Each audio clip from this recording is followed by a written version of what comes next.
In that area where we were living, there was very much a cycle of addiction, drugs, alcohol. There was lots of young parents and things. And I didn't want that for me. So what I did is I actually got a form and asked my mum to sign it to say I was going on a school trip because I was quite smart. So my mum signed that form and off I went into Glasgow Careers Office and I did all the tests. And then I got my letter through to say that I was going to the Navy in the December and I left in the January. I went into a job that not very many women were in. I didn't really realise that at the time. That was probably a bit naive of me. I went into mine warfare where basically I sit and look at a screen, try and pick out orange dots for what possibly could be mines. And I did that for 7 years. I started my bookkeeping business in a shed in the back garden. I don't live in a house and I don't live a traditional accountant lifestyle. As long as I have my mobile telephone, my MacBook and those 3 apps, I can run the business from wherever I am in the world. COVID hit, I just wanted to shut everything down. And I was running a business that wasn't profitable. I was paying my staff more than I was charging clients. And I hold my hands up and say I wasn't running it the best way. And when I wanted to shut the doors, COVID hit and you couldn't just turn your back on any clients that you had, did it? Because they all needed support. And we worked alongside the 6-figure bookkeeper. Joe and Zoe doubled our turnover. I've gone from strength to strength over the last couple of years. It's all about finding out the why we're doing what we do. Why do you turn up to work every day? What's your dream? What do you want to achieve? We start on those questions.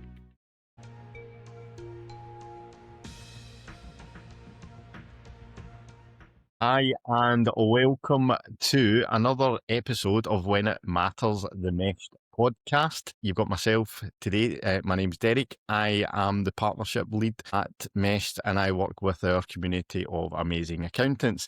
And today I am joined by Leanda Daddow. So, Leanda, it's lovely to see you again. How are you? Very well, thank you, Derek. I did prefer meeting you in the sunshine, though, not the pouring rain. Yeah, well, unfortunately, there's not a lot we can do about the weather, and I am up in Scotland. So it's a bit grey here today. It's not too bad, like. We've got torrential rain in Cornwall, so that a perfect image of the blue beach, the blue sea, and the sunshine. Yeah, it's not happening today. Yeah, so the last time we spoke, you were in, and I'll either get it wrong, the camper van or motorhome. I forget which it is. And I think you and the kids had either just been surfing or just about to go surfing. And I was very jealous. Today, I'm all right. The fact that it's crap where you are, it's crap where we are, that makes me feel better. Yeah, we just actually finished our 3-month stint of camping over the summer yesterday, and we've now moved into some holiday cottages to do this for the next couple of months whilst we finish our build of our fire engine to go travelling in. And I look forward to discussing this in a bit more detail. But before we go any further, would you mind giving us a wee kind of brief introduction for anybody who is listening in or watching on the YouTube channel and they haven't come across yourself, Leanda? Tell us a bit about yourself and your business. I am the co-director of Celtic Bookkeeping and Accountancy Services, which has been up and running for about 15 years now. Originally started with just me. My best friend was helping me support, do some admin support. I had a period of my life prior to COVID where I lost 8 members of my family and had basically a total mental breakdown. I wanted to give up and shut the doors, but COVID hit and we had to continue to support businesses. So during that point, she worked with me and we built the business back up again after getting rid of staff and getting rid of clients to what it is today.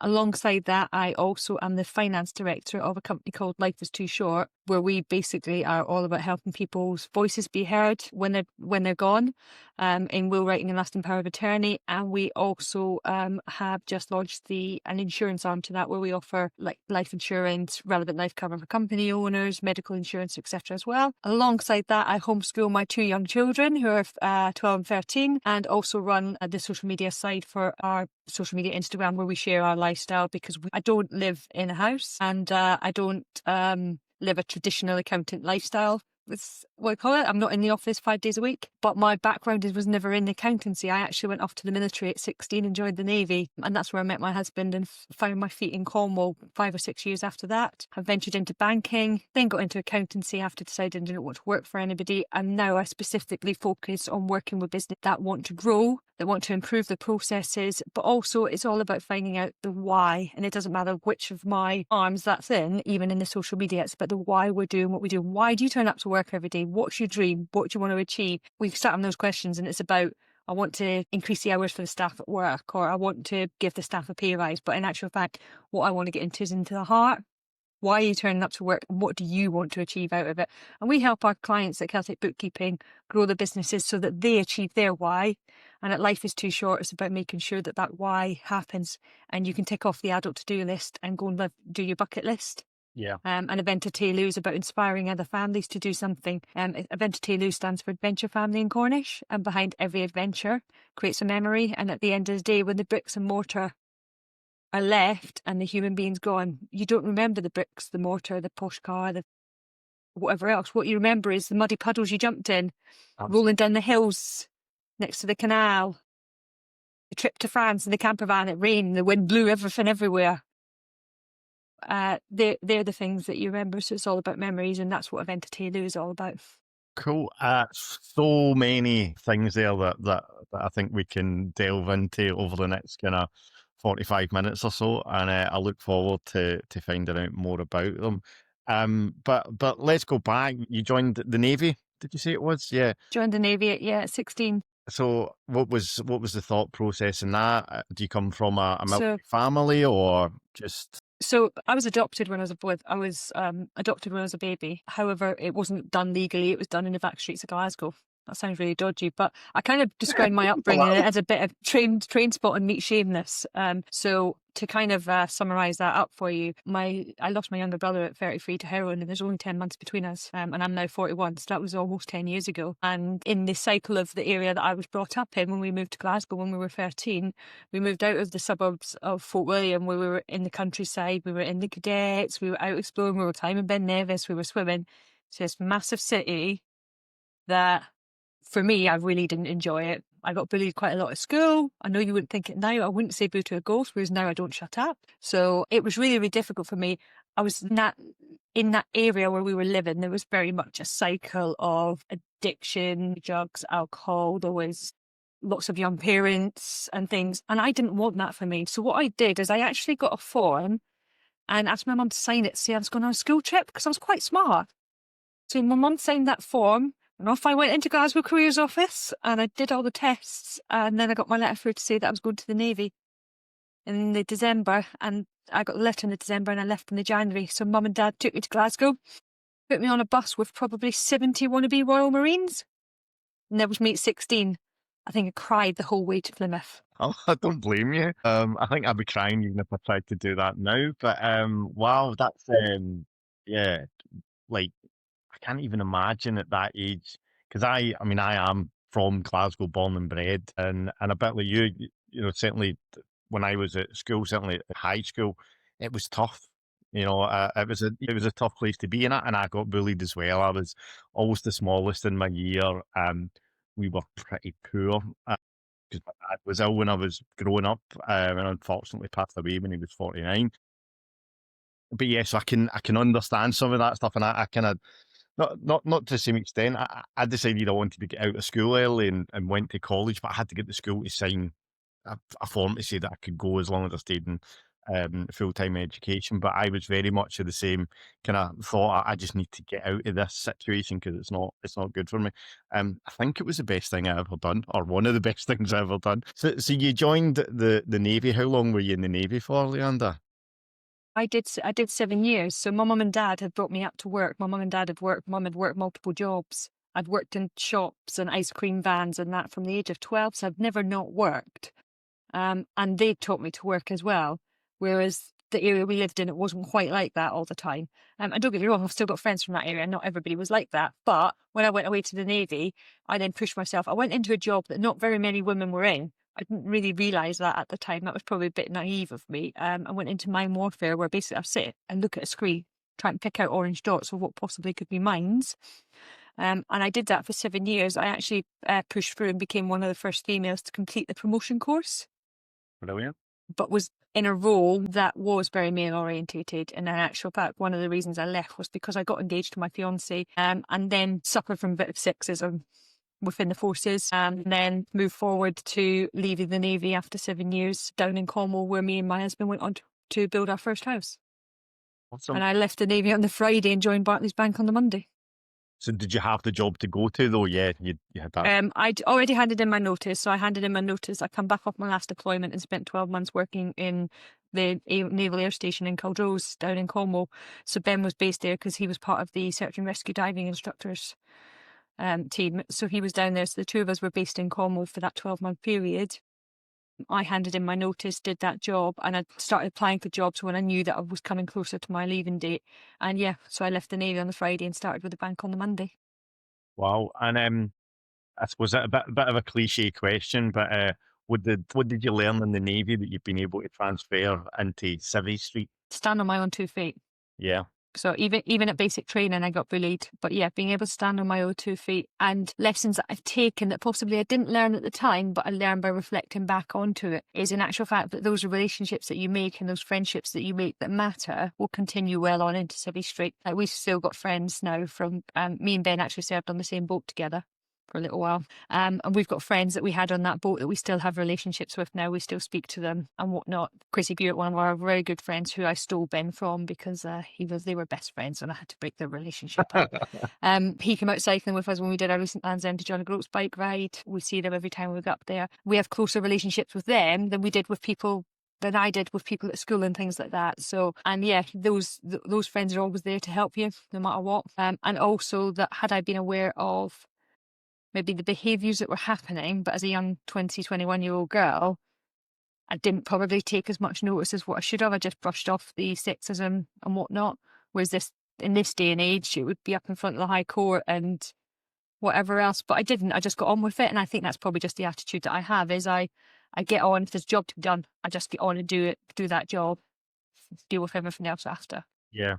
No, it's interesting to hear that. One that certainly I can speak of from my own experiences working with ex-forces people, and also I've got a close friend who is an ex-Marine, and I can't remember the exact wording he said, but I've asked him about things around this, and certainly the thing that kind of always strikes me with ex-military people is they like to do things right, and because there's a difference if you do things half-baked in the outside world, or Civvy Street as my mate calls it. Yeah.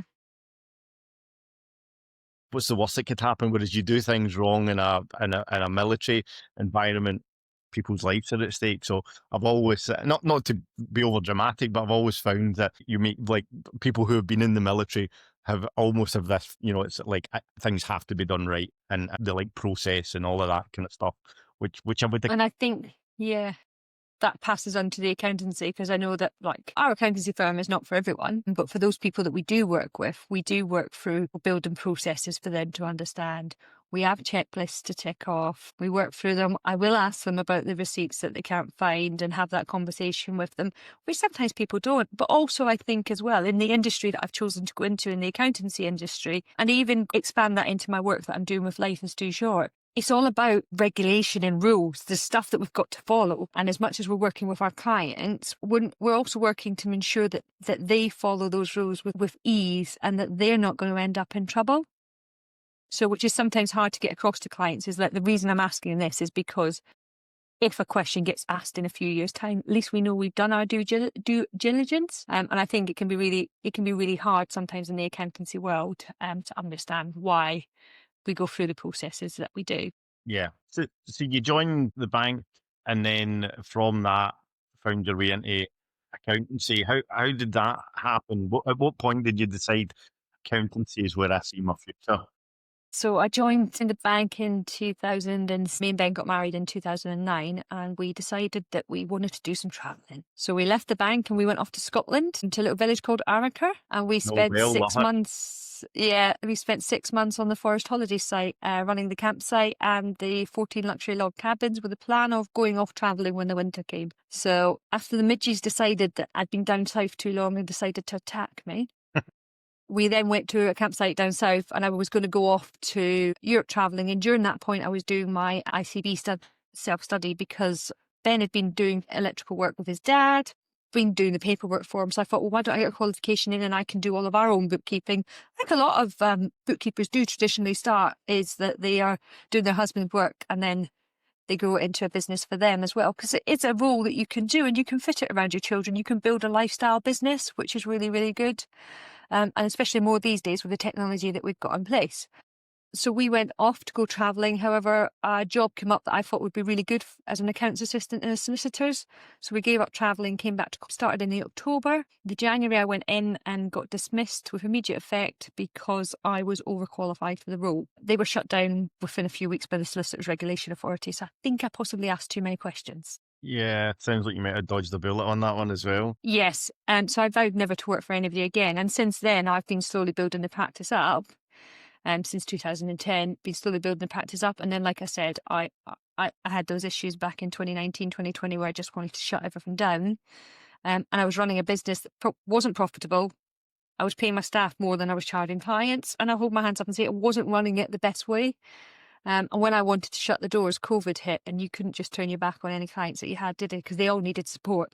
So myself and at that point, my admin support, Stacey, was we've basically formed a bubble because she lived at the top of the hill and her kid was the same age as one of my kids. We formed a bubble. We supported our clients. We supported each other. We just lost Ben's mum to cancer in the January. Buried her the week before.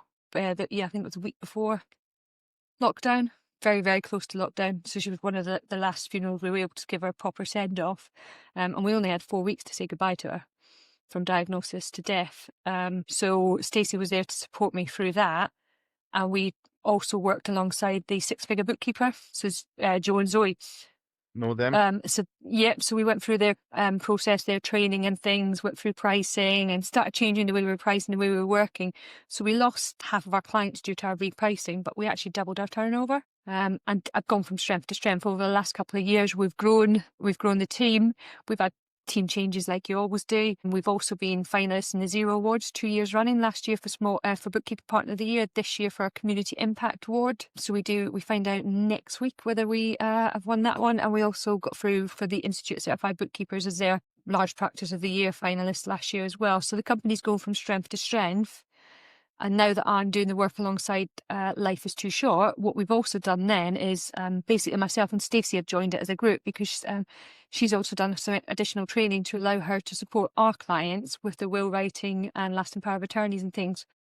Because these are not just things that we have to have in place as individuals, these are things that we have to have in place as businesses to protect our business, which a lot of people aren't aware of. And as we know our clients inside out and we build those relationships, we're probably in the best position to have those conversations with them and make them conversations that are not difficult to have. So we can have these conversations, know what's going on, and them not be scared that we're not a big solicitor sat behind a big wooden desk talking to them about death and asking them these really horrible questions, because some of them are quite tough to go through.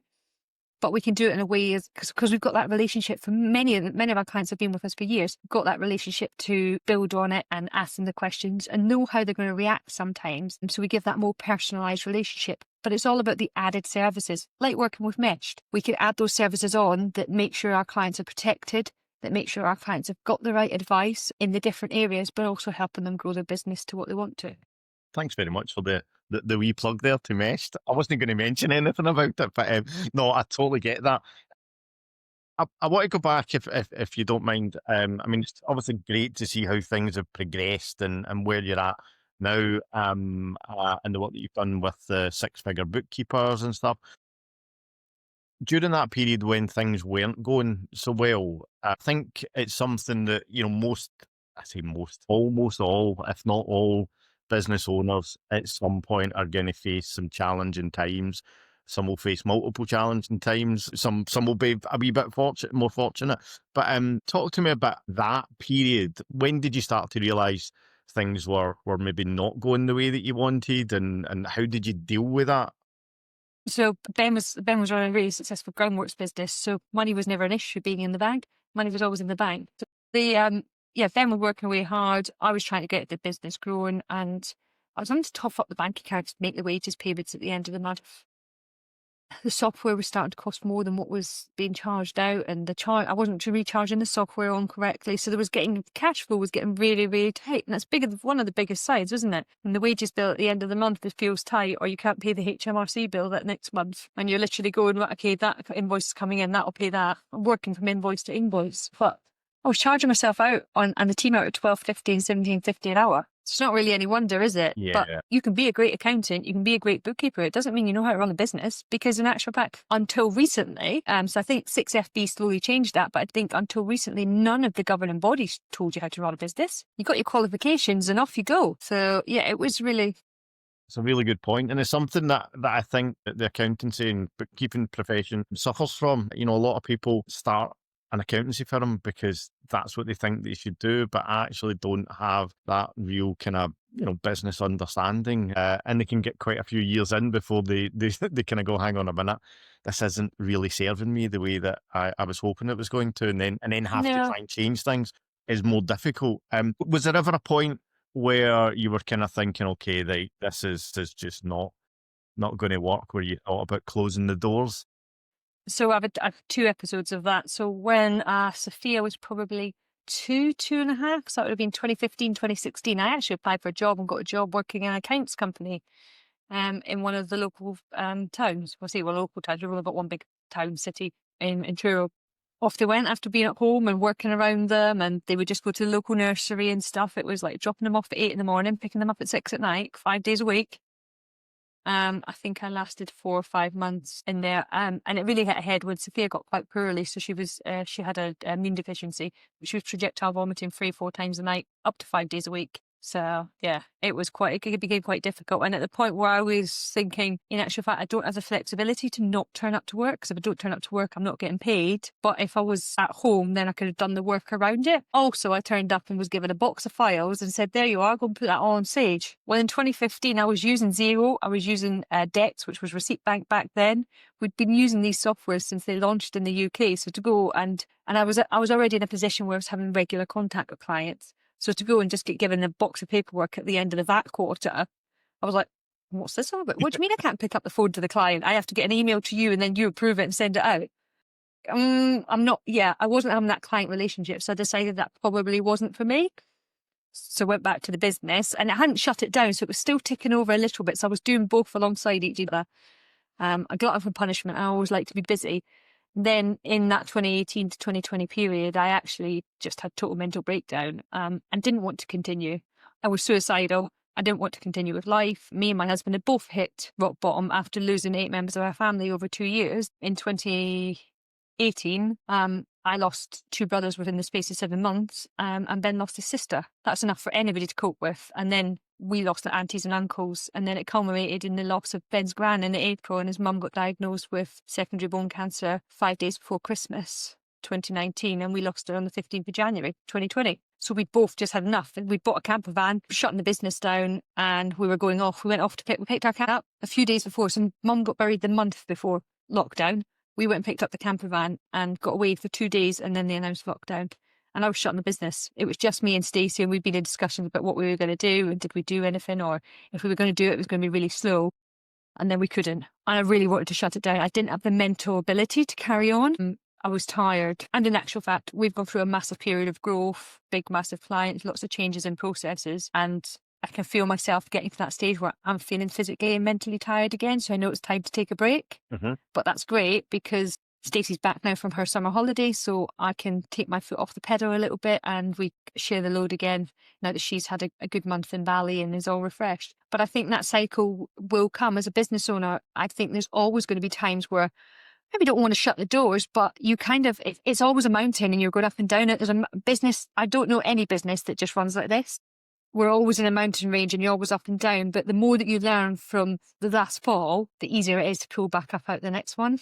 Yeah. And I think that happens, whether it be in growth, whether it be in working with clients, and then realizing that in actual fact, maybe the fit isn't quite right. Or working with a client who wants the service you provide, but doesn't possibly want to work in the way that you tend to work. So that relationship is never going to work, because it is, if you just speak to your accountant at the year end and hand over a box of files and then you get your accounts back, your business is not going to grow in the way that it could if you're chatting regularly and you have those open conversations and things. So I think that and that's always been an element of what we've done. But that's where I also am an open book, and I will hold my hands up to the businesses that I work with and say, I've been through this, I've been there, I've done that, I've worn the T-shirt. I can share those journeys with them. And I've wanted to close my business. And I've got a client who we had a meeting with last week who almost shut the doors in his business last year because he was going through a really, really tight cash flow situation. And companies were pushing and pushing and pushing that little bit further. And we just made a few tweaks. And he's gone from £250,000 turnover to just over £1 million turnover. And a 75% increase in his bottom line. Wow. From us now being a bit more involved in credit control with him. And now he's at the stage where, in actual fact, those companies that he used when he was setting up the business and was doing work for, who are really bad at paying, he's not working with them anymore. He's now choosing the more lucrative companies and the ones that do pay on time and things. And and when he said he wanted to close the door, it's like, well, why do you want to close the door? Because it's a bit tough? Or if we look at the longer term plan, like, can you work through this? At what stage will you get out of it? Because it is easy. It's easy in anything in life to just throw the towel in and say, I've had enough.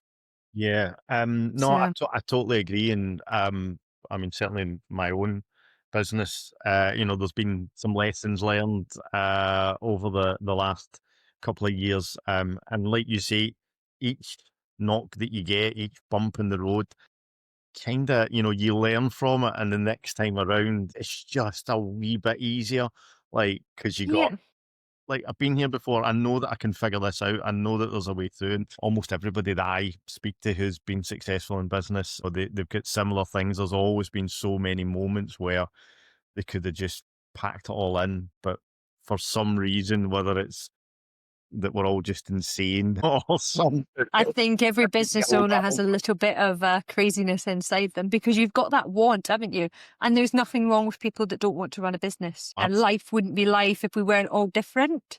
Yeah. But to run a business, you have to have a bit of, I want to get up in the morning and I want to do this. But there's times where you sit in bed and go, I really cannot be bothered. Just want to have a day off.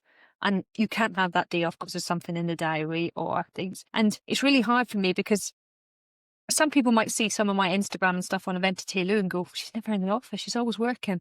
But what they also don't see is I get up at 5 a.m. until 8 a.m. and work so I can go and do stuff with the kids during the day. And then I pick the laptop up at 6 o'clock at night. But that's what us as business owners do. And it's only now 15 years in that I'm managing to change that pattern and do it. Like, Stacey's been away for a month. And there probably was times when I should have picked up the phone and gone, Stacey, I need a bit of help. But I was too stubborn, and I'm like, no, I'm just going to push on through till she comes home. And then actually there was one task that I needed her help with for a couple of days near the end of her holiday. But I knew by then she'd had a really good break, and she was probably actually looking forward to getting back into the office. Yeah. But for me, when I'm away travelling, and like I said to you during our initial chat, when I come back to Cornwall, I'm back in Cornwall and I'm in the office every day, and I'm not doing that travelling and balancing the adventure and the out climbing and cycling and the other activities that I like to do.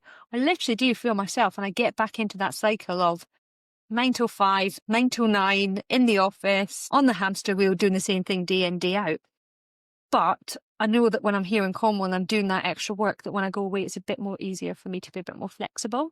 Yeah. So in terms of being able to build a business that allows you that flexibility, I'm going to guess that you've used technology at least a little bit to help with that.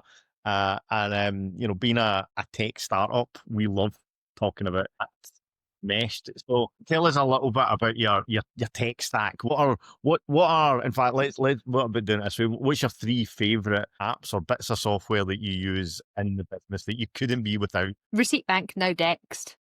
Like, we've been using that since it launched in the UK. Yeah. It is such an efficient software, and we have trialed nearly every other receipt capture software out there, and none of them can convince us to change. Yeah. It doesn't just do receipt capture. It does do what it says on the tin. Another one would have been Dex Precision, but they've now gone into one, so I find that's cheating. Xero, I wouldn't be without Xero. I literally can run the whole practice from Xero. I don't use their client management system or anything for that, but I do use it. We do use it from bookkeeping right through to reporting and their annual accounts. And the latest piece of equipment that we love is Google.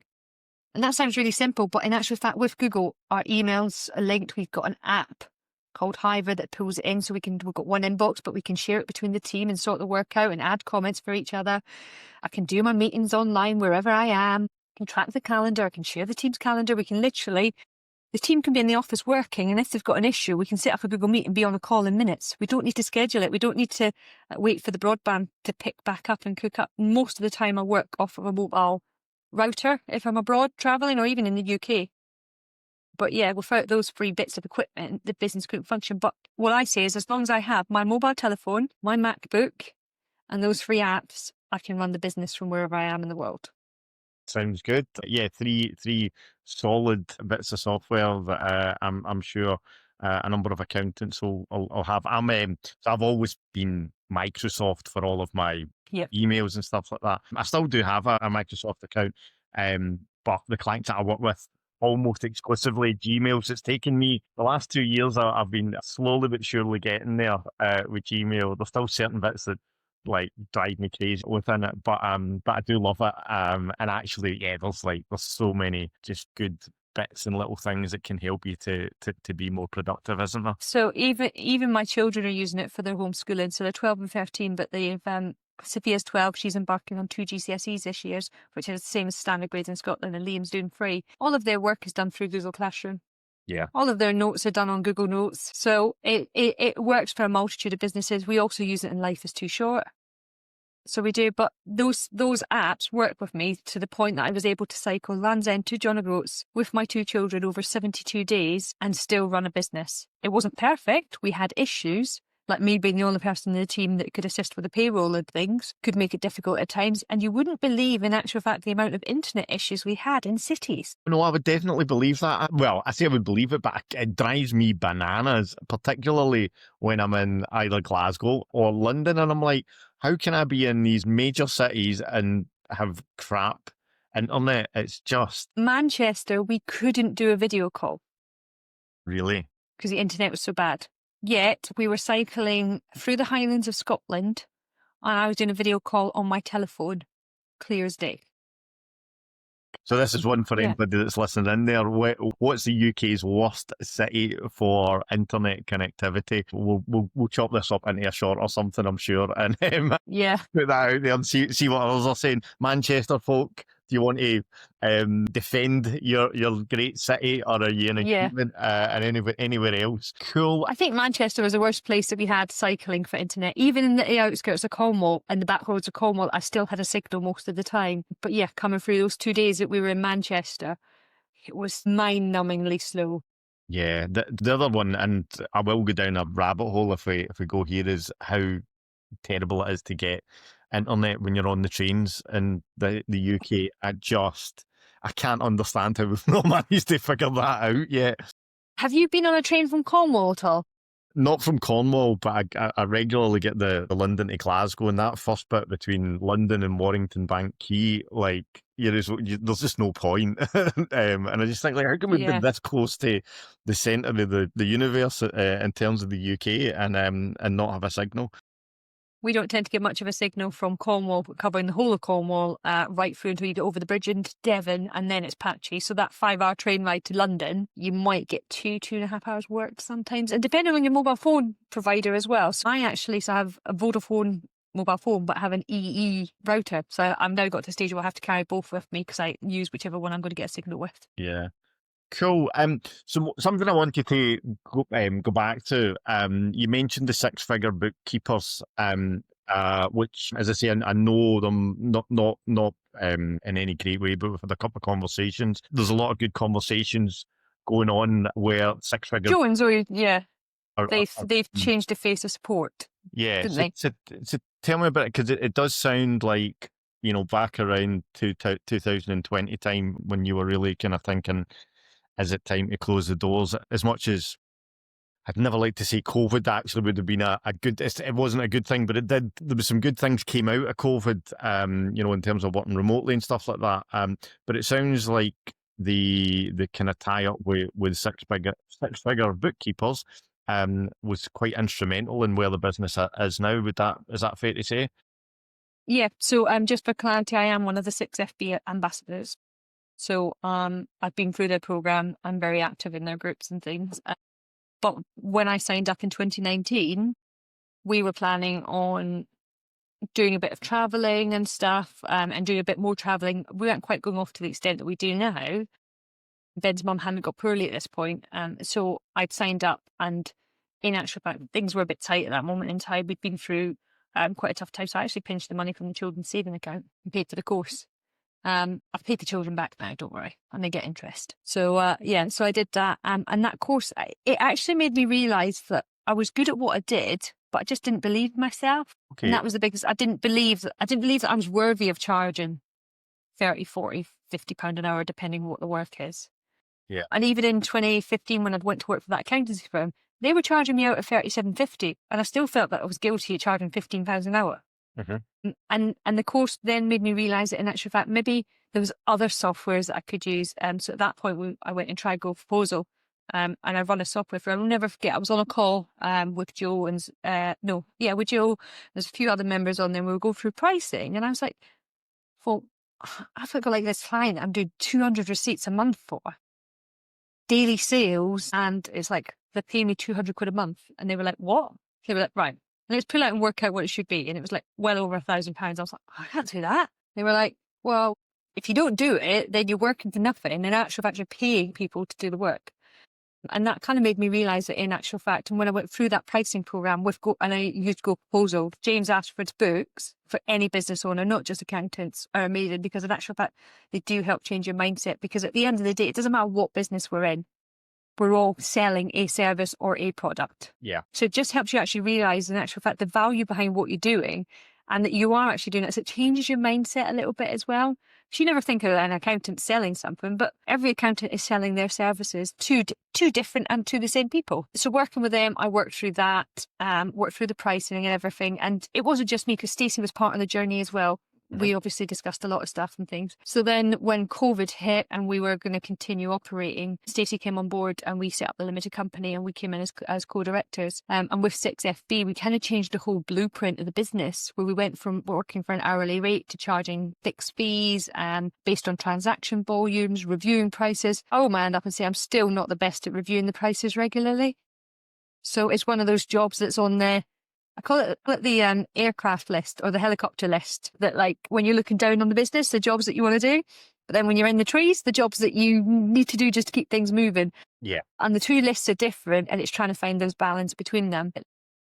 Six-figure bookkeeper and Joe and Zoe personally really helped me move from being I'm just a bookkeeper to, in actual fact, I'm somebody that I am helping you, and my knowledge is worth this.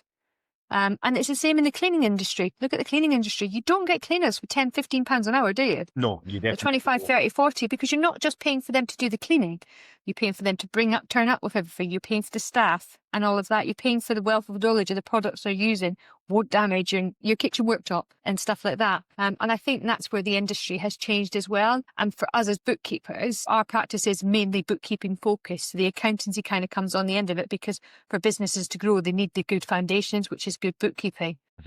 So we focus mainly on that, but bookkeepers are standing up against accountants, and we're coming up alongside them now, as opposed to you're the bookkeeper and I'm the accountant. We're actually integration, still some divides.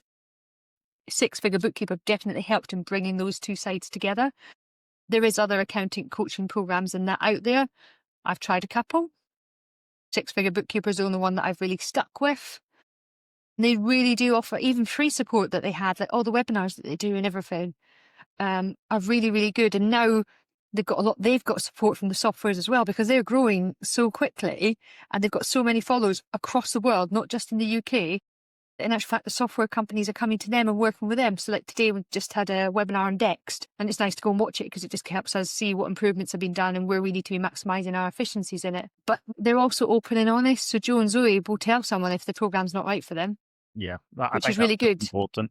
It sounds certainly from what you're saying and from things that I've heard across the industry, as if Joe and Zoe are a force for good. And I think it sounds like maybe having that support mechanism there's been something that's been quite kind of transformational for yourself. And having people that you can bounce ideas off, or just sometimes you just need to get things off of your chest.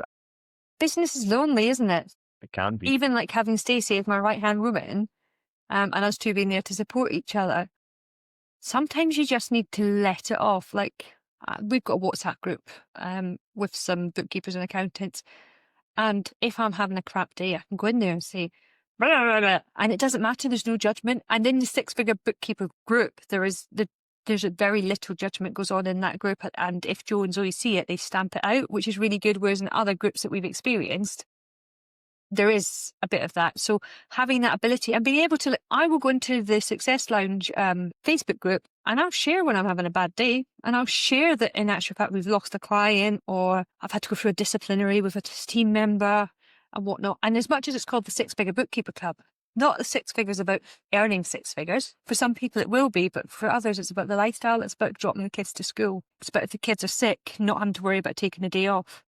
It's about what six figures means to you, or what your dream is to that, but also having the knowledge of Zoe has run a practice and then closed it down. Joe's run multiple practices and has had that experience as well. And as the group is growing, there's more of us coming through that are going through different journeys that are able to share with those new people that are coming on board.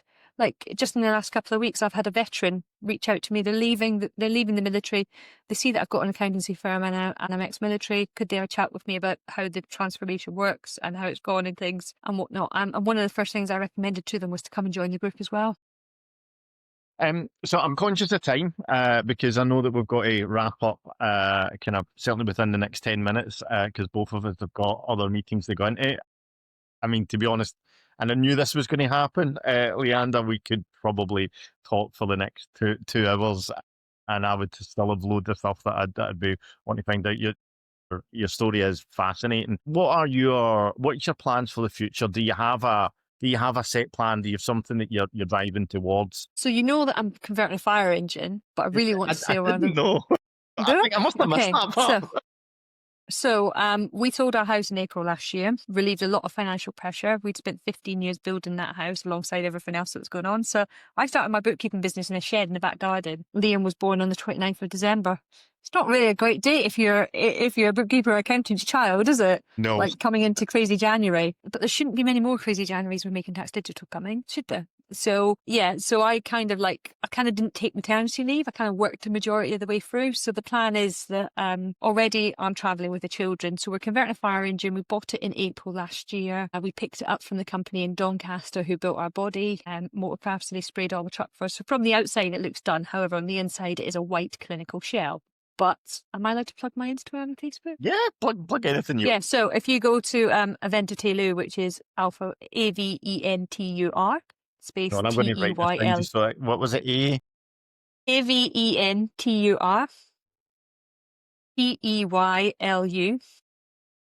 Aventurelu, you can follow our journey where we document the homeschooling, the spending 3 months of the summer in the tent, which hasn't been the best for this wet weather. Like I got a sofa last night at the caravan we're staying in. It's luxury. But in the future, so later this year, we're off to Morocco and Spain for 4 or 5 months.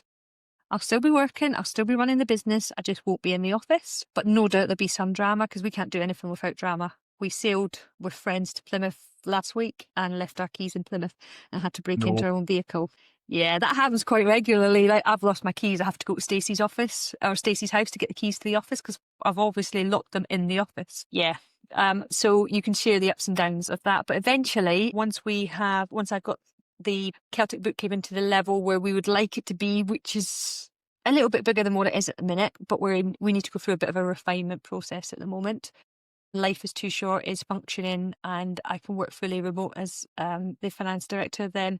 And we're financially stable enough, we'd like to go buy a yacht. So get rid of our big fire engine and go sailing.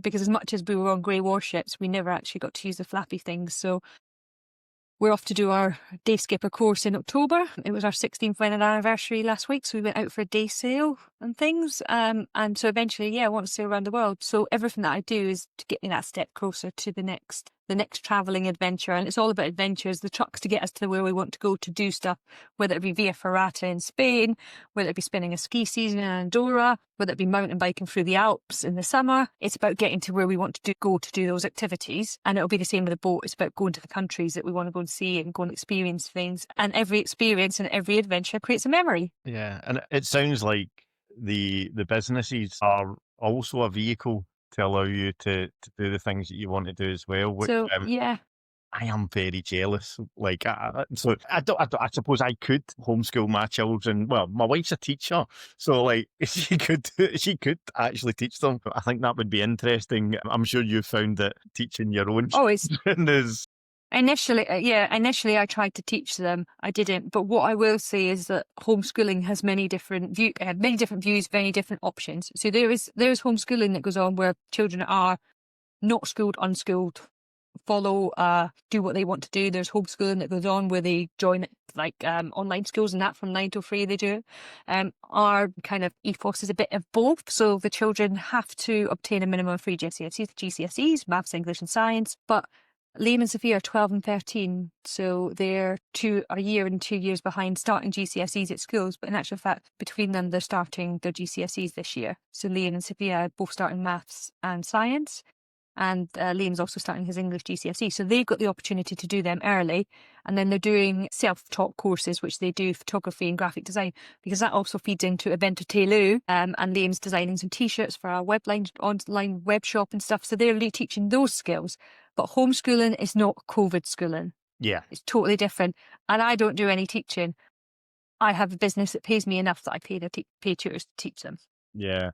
Fair play. So we are definitely running out of time. I do want to make sure that we at least touch on, I know you've mentioned it a little bit, but Life's Too Short. Can you tell people that are listening in it about Life's Too Short?